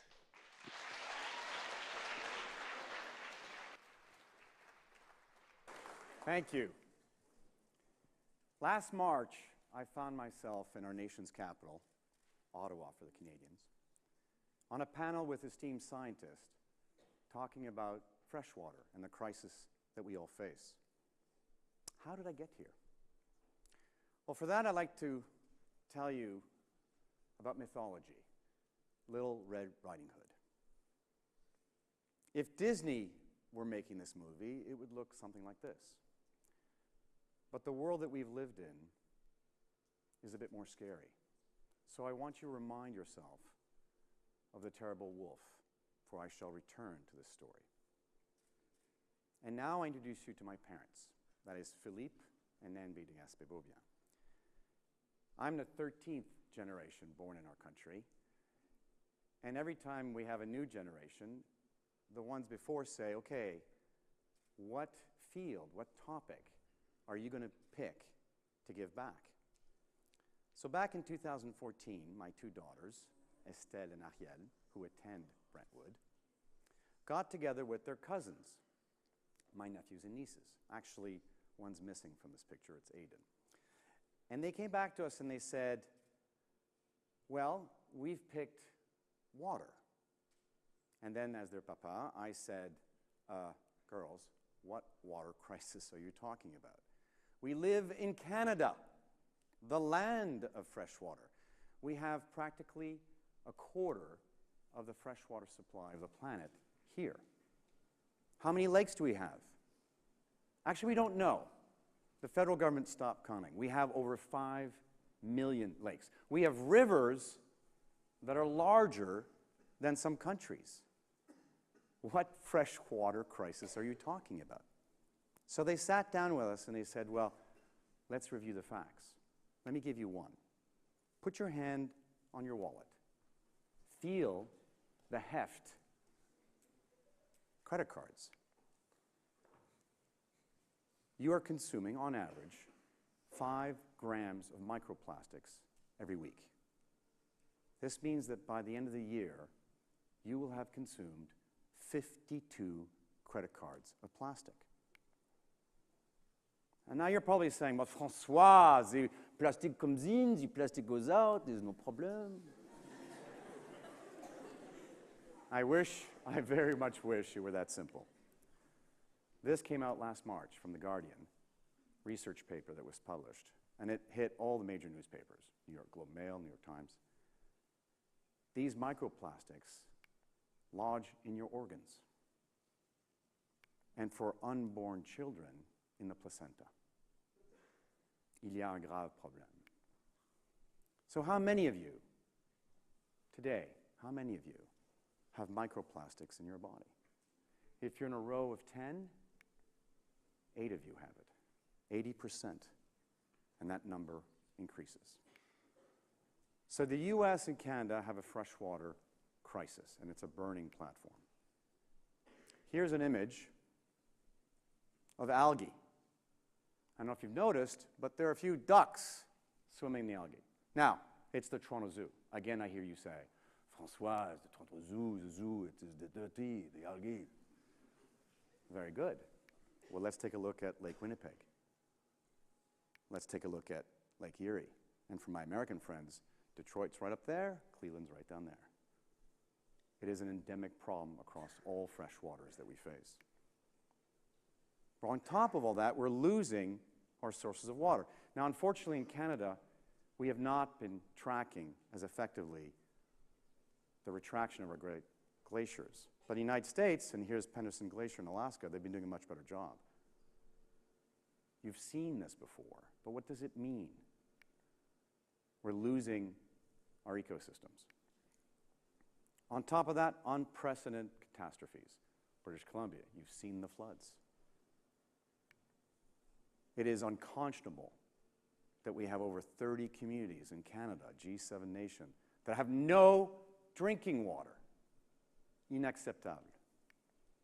But it's not just the elements in the water. We have drought in the Midwest. I was on the phone with my girls last week. There was smoke in the air, fires. So why should you care? I want you to remember this. 97% of the effects of climate change are water-based. 97%. Now, how does that impact you? Well, your body's under assault. Would you like to lead a long and healthy life? I hope that's a rhetorical question. Not yet maybe for you students, but insurance rates are going up, certainly for your parents and for anybody who's earning a wage. Your healthcare bill is going up, that's for certain. Grocery bills going up, drought, inundations, and the quality of life will be diminished. We, my generation and those before, owe you an apology. We screwed up. We were ignorant. We didn't know better. Shame on us. And shame that you now have to bear that brunt, that you have to find the solutions. But all of us are impacted. And time is not our friend. Now, I meet with a lot of chief executive officers, and so I also tailor my messaging to them and talk about what they always look at, which is return on investment. So let's talk about ROI. For my American friends in the audience and those watching, you are living a crisis aujourd'hui, today. And that's self-evident. But let's go through some of the facts. Let's just Google. Just write freshwater crisis in Google. Mississippi, capital, dealing with its 5th water crisis, leaving citizens with dry faucets. Now, for those of you who should know, it's the 13th largest river in the world, 4,000 kilometers long. And if you look at the tributaries, that's most of the continental United States that feeds into the Mississippi. Il y a un grave problème. The other thing is we're connected. And the U.S. freshwater crisis could lead to Washington looking northward. Is Canada ready to quench its thirst? Do you think that's going to happen or is happening now? Self-evident. I was on the phone with David Ulrich last week. Who is David? One of the preeminent freshwater experts on the planet, living in Chicago. Former co-chair of the Great Lakes Water Quality Board International Joint Commission, and that is just the tip of his iceberg of his expertise. And he shared with me, Francois, we have successfully partnered since the 1909 Boundary Waters Treaty. If we cannot make this work between the United States and Canada, it will not work anywhere else in the world. Benjamin Franklin famously said when he signed the Declaration of Independence, we must all hang together, or most assuredly, we shall all hang separately. I'm telling you, we have to work together to solve this crisis. H2O is CO2. I said it before, I'll repeat it. The majority of climate change is water-based. But it's not just an environmental issue. It's an economic one, too. Just on direct impact on fresh water in our business in Canada, we're talking about $65 billion a year. And that's direct, not just indirect. Of course, for the US, 10 times our size, run the math. The good news is that if you invest in water, you get back social, environmental, and economic returns $1.72 for every dollar you invest. Good ROI to my business colleagues. Water is blue gold. Remember that. And remember that we are custodians in Canada of close to a quarter of the fresh water of the planet. So climate change is a water crisis. Don't believe me? Let's go to the experts. After your disasters, it's urgent that we address Canada's climate-caused water crisis. Which brings me to this image. Now you're saying, Francois, how are you going to tie this back to the water crisis? Well, back in 1970, we had another crisis, a lack of fitness. And my papa said to my mom, who he calls Bé, hey, honey, Bé, we have to get Canadians to start getting active. So he launched in Canada participation. For those of us with gray hairs, remember that. And the concept was to educate Canadians that the average 82-year-old Swede was in better shape than the 32-year-old Canadian. That was participation. Get you physically active, get you moving. Today, we take that for granted, the importance of fitness. So I took this challenge, an opportunity that my father created, and I said, how do we address the freshwater crisis? Well, merci papa, I took a page out of his book and we launched Aqua Action. So what do we stand for? Our mandate is quite simple. We want to restore freshwater health in North America. How do we do that? We go to all the municipalities and we say to them, what are your top 10 freshwater challenges? Then we go across all the universities in Canada to young tech innovators and we say, can you help us solve these issues, these freshwater challenges, through technology? We're a nonprofit, but we're here to help you help us fix the problem. So we are engaging youth, stewards of tech and innovation. We do municipal, provincial, federal, for-profit, non-profit, bring them all together, pan-Canadian, and we focus 100% water-related, solutions-driven, action-oriented, results-based. So how have we done? The family, we put in $1 million a year, past 8 years. What have we done? 10 tech challenges across the country, 20 water issues have been addressed, 2,000 innovators engaged, 36 active startups focused on the challenges we all face. And by the way, 52% led by women. We have great partners, RBC, IBM, Ovivo, but the reality, my friends, is that if you don't care, it will never happen. I go to Ottawa regularly, meet with the ministers, and they say, Francois, we think what you're doing is great. But if the voters don't care, it doesn't get on the docket. So we launched a national campaign last March to start educating Canadians at what's at stake. One of these companies I own, Jim TV, we're running it all the time. Mark my words, I'm making this my mission to educate people across our country and soon south, because we're going to Chicago next year, entering the United States. We have to work together to solve the crisis. I can't tell you how proud I am of your generation. It's your generation that's finding the solutions, coming together and innovating. The future of water depends on solutions that we develop today. Make no mistake, it is urgent that we address this maintenant, now. Let me give you 3 examples out of the 36. Can Forecast. What they do, well, actually, when you go to your dorm tonight, or if you go home and you turn on the faucet, put the glass of water in, do you know that all that water has been treated? But a third never gets to your glass. A third, pipes broken, pipes leaking. Can Forecast takes all the data and predicts with a 97.8 reliability where the pipe will break next. So the city, municipality, can send in, fix the pipe before it breaks. Geosapiens takes the AI, takes all the data, where inundations are going to have, floods in English, where they're going to happen next. And what's amazing is that insurance companies are now investing in Geosapiens, obviously protecting monetary kickback, but also lives. We're a nonprofit, but we help create companies to solve the issues. Water Rangers enables you as citizens to go test your water. We're lacking data across the country. Power back in your hands. These are the faces of the future of water. These are your faces. The youth today are solving the issues that we created. And we're grateful. I am very grateful that all these smart people are coming to the table to fix the challenge. We as a family have taken this as our mandate, #1 priority. But we cannot do this without you. Remember the tale of Little Red Riding Hood and the wolf?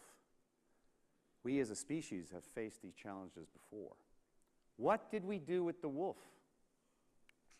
We tamed the wolf. The wolf now is our best friend. So, when I was in Ottawa, Elder Claudette, commander of the Algonquin Nation, said, "We borrow this land from our children." When you go home tonight, I want you to look in that mirror. I want you to think about purpose and why we're here. I do want you to think about yourself. It's important. But more importantly, I want you to think about those you love, those who will come after us. What will be your legacy? In what state will we leave the world for them? And so I urge you, please, to take action, to take aqua action. Go to www.aquaaction.org, sign up. The more voices are heard, the more impact we will have. Thank you. Merci.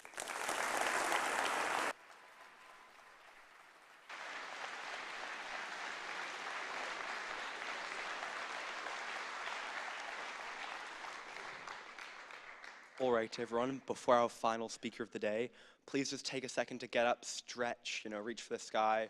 Just take a second to get ready and focus for the last speaker. I'll give you about 10 seconds.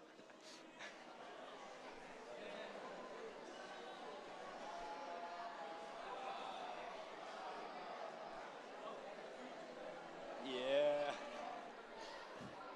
All right, fantastic. Thank you. I hope that 10 seconds was adequate. Okay, I'm here to introduce the final speaker, Cameron Rogers. Cameron Rogers is a track and field athlete from Richmond, BC, and has specialized in the women's hammer throw since 2012. Cameron is a world silver medalist, Commonwealth Games champion, Canadian record holder, and is the youngest ever Olympic Games finalist. She has represented the University of California, Berkeley, since 2018, successfully completing her double major in political economy and society and environment, while becoming a 3-time NCAA champion and record holder with a hammer throw distance of 77.67 meters. She is currently working towards completing her master's in the Cultural Studies of Sport Education at Berkeley and is preparing for her professional athletic career. Please join me in welcoming the final speaker of TedX Brentwood 2022, Cameron Rogers, with Goals versus Objectives.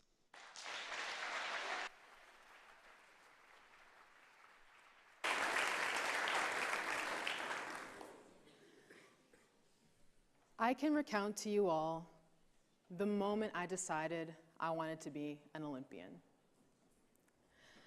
It was the summer of 2012, and I was sitting in my nan's living room with my eyes glued to the TV screen, watching all the different sports play out during the London Summer Olympic Games.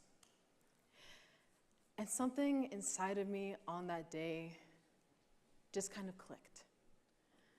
See, I had been in track and field for about 7 months at this point, and I was loving absolutely every second of it. But on this day, I was watching our Canadian women's hammer throwers giving their all in the competition, masterfully executing every single movement, and they were so proudly sporting our country, which was emblazoned across their uniforms. And I made the decision right then and there that it did not matter what it took, that one day I would be right where they were, competing at the Olympic Games with the best in the world.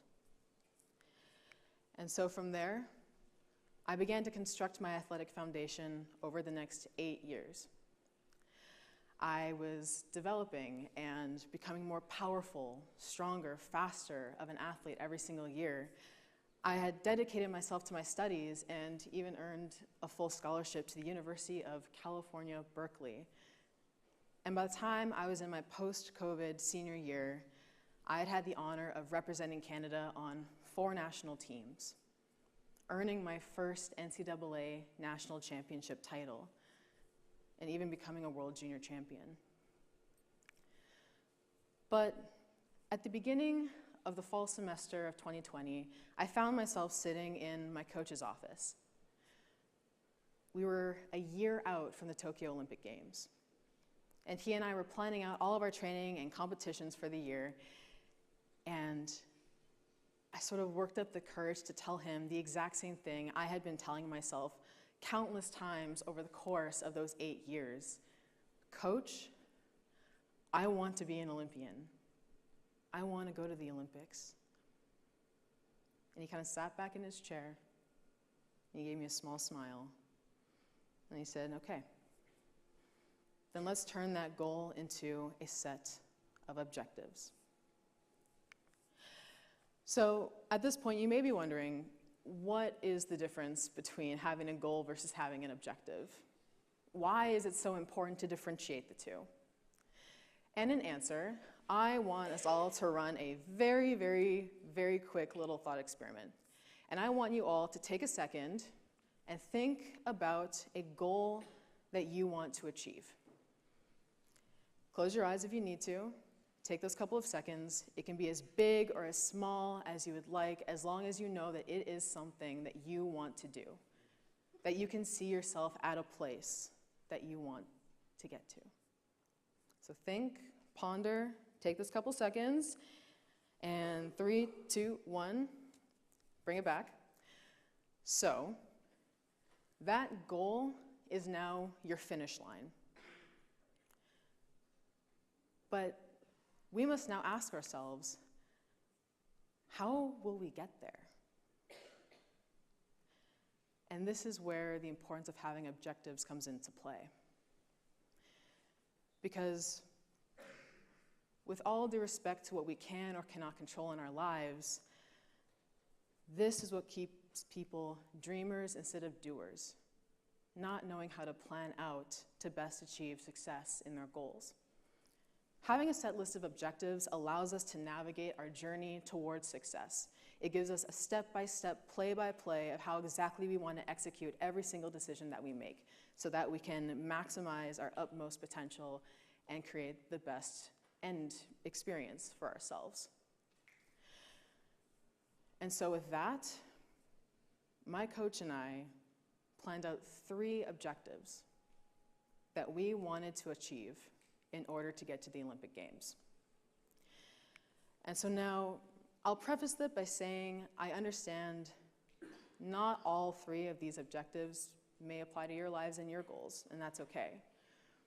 If it's all 3, then that's fantastic. And if it's 1, that's okay as well.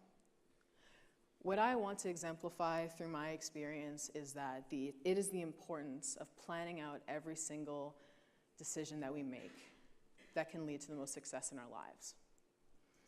And so with that, I will go to objective number 1. Hit the qualifying standard. So this may sound a bit obvious at first, because how do you get to the Olympic Games without hitting the qualifying standard? But it's important to know that there are actually 2 ways that you can qualify to go to the Olympics. The first is by hitting the automatic qualifying standard, which for throwing events like mine, like hammer throw, or for jumping events is measured in distance. But for running events, it's measured in time. And so the qualifying standard for women's hammer throw for the Olympic Games that year was going to be 72.50 meters. 72 meters. And so when we were looking at this objective, when we saw that this is where we needed to be, we started to plan towards that immediately. Because what is the other way that you can qualify to go? Well, it's by this thing called a point system, where essentially every competition that you enter into earns you more and more points. And the higher level of a competition that you do, the more points you get. And once you're in the top 32 athletes in the world, you could potentially get a bid by your national team to maybe represent your national federation at the Olympic Games, hopefully. And so with those keywords, I think you can see where I'm going with this. We knew hitting the qualifying standard would be the best way to execute our plan. First and foremost, because it's a lot more sure of a decision.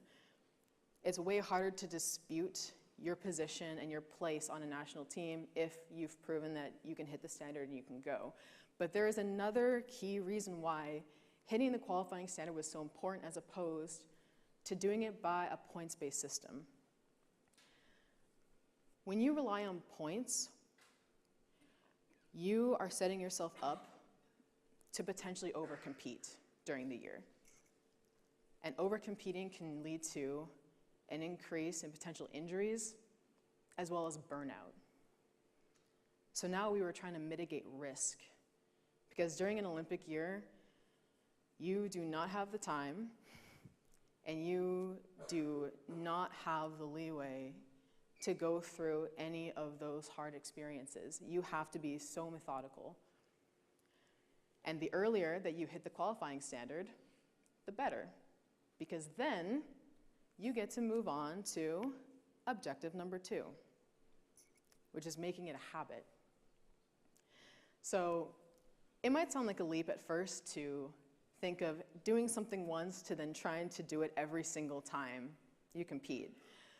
But it is important to note that instead of thinking of it as, I did it once, now I need to do it again, we can think of it as, I did it once, so now I know I can do it again. And consistency is so key. We can think of this in a school setting as, when we do our homework, the better we do on our homework assignments, the more prepared we are for quizzes, right? And the better we do on our quizzes, the more prepared we are for midterms. And so now, when we look at the end goal, we can see that putting all 3 of these things together, homework and quizzes and a midterm, preparing for all of those sets us in the best position possible to execute on our final exams. Because you can't rely on luck. And when my coach was telling me about the Olympics, telling me what we would have to do once we got there, I realized that very quickly. Consistency is key because you cannot rely on luck. On the day, I had no clue what the other competitors were capable of, how they were thinking, how they were feeling, what they would do. But what I did know on that day was what I could do. And that truly, in that moment, is all that matters. So, we've gone now from objective number 1, doing it once, to objective number 2, making it a habit. And this now leads us to objective number 3,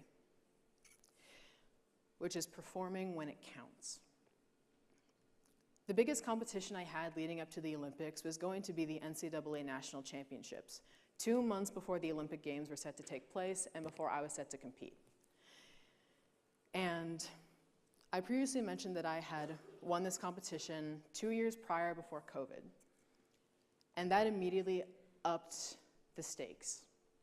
Because now I was going into this competition not just trying to win a back-to-back national championship, but I was now having to prove myself. I needed to prove that I could get to the big stage and execute perfectly. That when I got to Tokyo, I could be a force to be reckoned with. And so going into this competition, my coach and I were on a mission. We prepared, we planned, I was excited, I was so nervous, but we got there and we executed on the big stage. And with a new personal best and NCAA record, I walked away from this competition feeling so excited, so happy that, oh my gosh, like I did it, I proved myself. I was able to do it when it counts most, when it matters. But I realized I had learned another skill that was equally as, if not even more important, and that was confidence. Now I knew that I could do it on the big stage. I even told that to my coach. I said, oh my gosh, coach, like I did it, like we did it, we planned perfectly, we got all the details down to a T, we set our objectives right, we got everything done, and I could do it. And he gave me this sort of look, he kind of rolled his eyes, just a little bit, and he said, Cameron, I knew you could do it already, but you had to do it yourself in order to believe that you could as well. And so with that, we had accomplished our 3 objectives moving into the Olympics. That was until I realized there was a 4th objective, and it snuck up on me because I didn't plan for it. 2 weeks before we were set to depart for Japan, I was starting to feel very excited, like extremely excited, like more excited than I'd ever been in my entire life. And this feeling soon turned into nervousness, which, you know, is fair. It's really hard to prepare for the Olympics until you've been to the Olympics. But it started to nag, and it lingered, and it wouldn't kind of go away. It stayed with me through training sessions. It stayed in the back of my mind at all times. And it wasn't until we were literally about to leave for Japan that I realized that what I was feeling was fear. Fear of failure. Fear of not performing. Fear that I was unworthy to compete with the best in the world. And so with this, I realized that there was a fourth objective. Believe that you belong there. I had unknowingly found myself in a bout of imposter syndrome. And this feeling was terrifying because it was like we had done all the planning, all the work to make this happen, to make this a reality. We were literally at our training camp in Gifu, which is a small town about 6 hours south of Tokyo. We were a week out from the Olympics. And it wasn't until 3 days from my qualifying event that this took a sudden change. Because 3 days before the event, I found myself in the Olympic Village, in the dining hall, at lunchtime, grabbing a tray of food and going to find my friends so we could eat and so I could calm down a little bit. And I took a second once we got in there, and I just kind of stood and observed. And I realized, like truly realized in that moment, I was surrounded by the best in the world. There were national record holders, national champions, world champions, Olympic world record holders. They were all there. And then I began to spot my competition. I looked to my left, there were the Americans. I looked to my right, the Polish. There was the Italian. There was the Romanian. They were everywhere. But I stood back for another second and had a sort of moment of realization. And in this realization, I found I could humanize everybody. Because here we were, eating lunch, 3 days before we were set to compete in the Olympics. I was the second youngest person there. And I realized that all of those individuals, every single person who I was seeing in that room had been in the exact same position that I had been at some point in their lives. Some of those people were having that exact moment right then and there. And when I started looking at the other hammer throwers, I realized that we were all passionate people, driven to success and driven to greatness on the exact same mission. If they could do it, so could I. This is what I had worked the last 8 years of my life to achieve. And so with that, this was the moment that I realized I belonged here. I had a place amongst the best in the world. I had mitigated the risks. I had built confidence in myself. I had become consistent. I was ready. And 3 days later, I was in the qualification at the Olympic Games. And I qualified through. 2 days after that, I was in the Olympic final. The last thing my coach said to me before I went out was, just go throw. You know what to do. You've planned for it. You've executed. Everything's down to a T. Just go out there and throw. And I finished 5th in my first Olympic Games.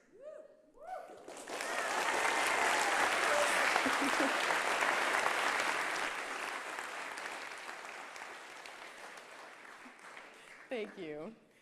5th in the Olympic Games, the first Canadian woman ever to become a finalist in the women's hammer throw, the youngest ever finalist at the Olympics in that event.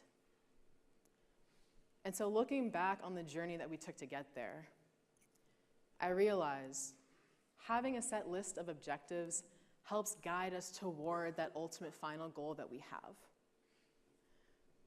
Because without those set objectives, we are left without sort of a way to navigate that process. We need that step-by-step play. It is so important. And you can apply this, whether it is preparing for the Olympic Games or even just studying for a test. The applicability of this methodology can be used in day-to-day lives, which is what makes it so important. It's what can give us the edge over our competition and what can drive us forward to achieve the most success. And so when you reflect on that big goal that I asked you to pinpoint earlier on, I want you to be able to discern every single step that you took and that you can take in order to get there.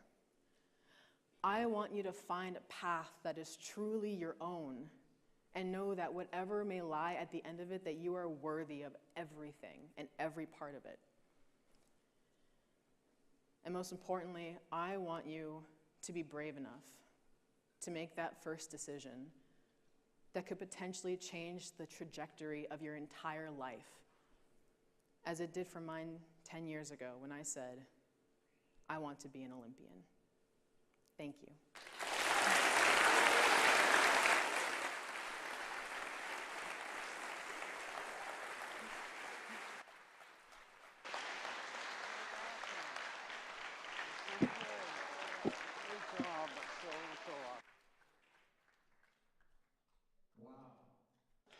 So, how about a round of applause for all our speakers today? Yeah. I'd like to go through some thank yous. I'd like to thank our MCs, Karis and Daniel.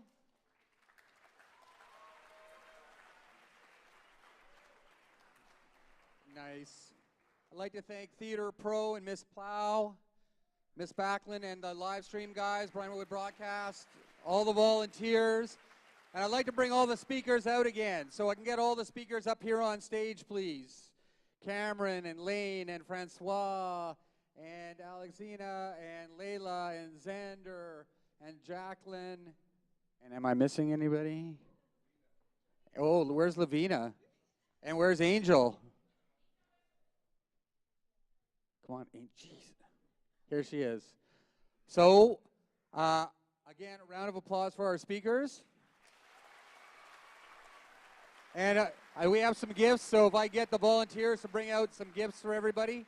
Can't thank you enough for all the time that you spent working on this and for delivering these awesome talks to the student body and beyond today as just a small token of our appreciation, and also Brentwood branded, because you can never have too many Bs. I'd like to invite all the volunteers to stay out here or come out here, so a round of applause for all the volunteers today.